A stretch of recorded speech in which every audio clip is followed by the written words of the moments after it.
Shalom, salam sehat untuk kita semua. Bapak Ibu, saya Pendeta Eri Indrayana hari ini menjumpai Bapak Ibu melalui kebenaran firman Tuhan dalam kitab Roma pasal 9 ayat 6 hingga ayatnya yang ke-13. Dan sebelum kita membaca merenungkan firman Tuhan, mari terlebih dahulu kita bersatu di dalam doa. Kita berdoa. Ya Allah Bapa Tuhan Yesus Kristus, kami menaikkan pujian syukur kepadamu atas waktu yang sangat berharga bagi kami saat ini, karena kami dapat belajar dari firman kebenaran. Roh Kudus, urapilah kami agar firman-Mu memimpin dan menjadi berkat. Amin. Jemaat Tuhan yang diberkati dan yang dikasihi Tuhan, saya tidak akan membaca semua dari Roma 9 ayat 6 sampai 13.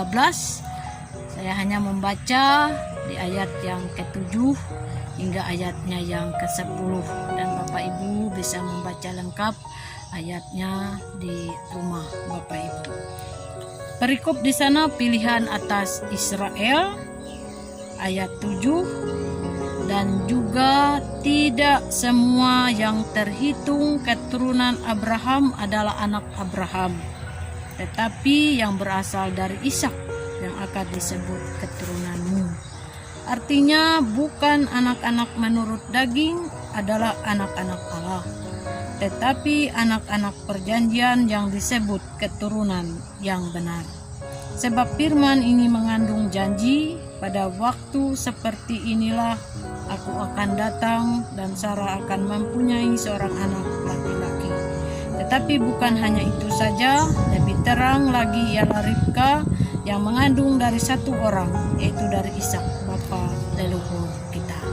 Demikian firman Tuhan yang akan kita renungkan. Yang berbahagia adalah mereka yang memelihara dan mendengar dan memelihara firman-Nya. Amin.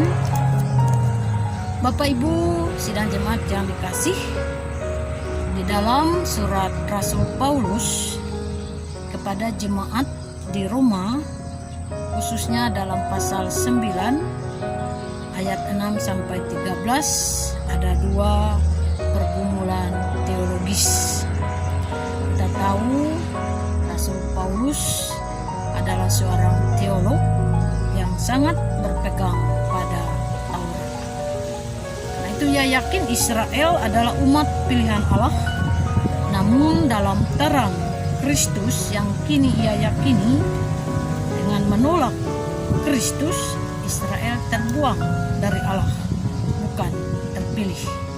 Nah, jika dua hal ini dipertemukan, lalu muncullah pertanyaan seperti di pasal 9 ayat yang ke-6.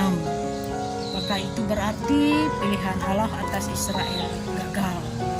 Nah, jemaat yang diberkati oleh Tuhan, menemukan jawaban tersebut, Paulus mendasarkan pada kisah bapak leluhur Israel seperti yang terdapat di dalam ayat 7, 8, 9 dan seterusnya ayat di dalam pasal 9 ini.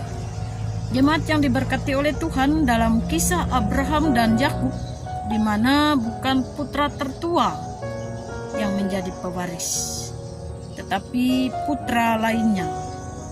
Nah, itu berarti jadi keterpilihan dan keutamaan itu bukan didasarkan pada hubungan darah, nyata dan tertulis pada kedaulatan pilihan Allah. Itu di dalam ayat yang ke-9 dari Roma pasal 9 ini. Allah memilih Kristus sebagai juru selamat orang berdosa dan hukuman Allah. Nah, maka Israel tidak otomatis selamat. Ya. Jadi itu bukan Allah gagal menggenapi janjinya, melainkan Israel bertanggung jawab atas penolakan mereka terhadap Yesus. Nah, Jelas pula bahwa yang dipilih Allah bukan Israel atau dari keturunan Ismail hasil rencana Sarah dan usaha Abraham. Tetapi kita melihat dalam sejarahnya, dalam kisahnya, Ishak yang sepenuhnya sesuai dengan ketetapan Allah. Bisa kita lihat tadi di ayat 10 hingga ayatnya yang ke-11. Nah, ini artinya meski mereka orang Israel secara darah keturunan Abraham dan secara perbuatan melakukan Taurat, mereka tidak serta-merta mencicipi berkat keselamatan dari Allah yang ada di dalam Yesus Kristus. Nah, kecuali mereka menyambut Kristus Yesus. Jemaat yang diberkati Tuhan, sehingga dari perikop ini menyadarkan kita bagaimana keselamatan kita bisa terjadi.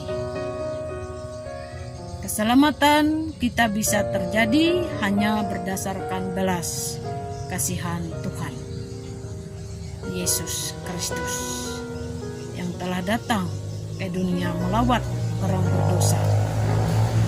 Orang yang berdosa beriman, percaya, dialah satu-satunya juru selamat. Inilah dasar keselamatan yang sesungguhnya, jadi bukan berdasarkan keturunan darah atau etnis atau suku seperti itu. Tuhan memberkati kita dengan kuasa sabda firman-Nya. Amin. Mari kita berdoa.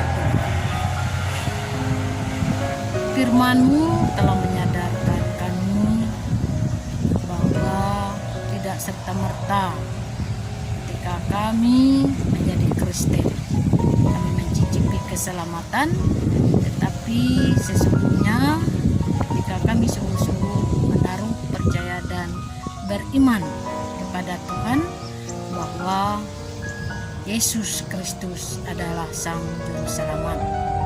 Biarlah firman-Mu senantiasa menyadarkan kami, sehingga dengan demikian kami senantiasa hidup di dalam iman yang teguh di dalam Tuhan.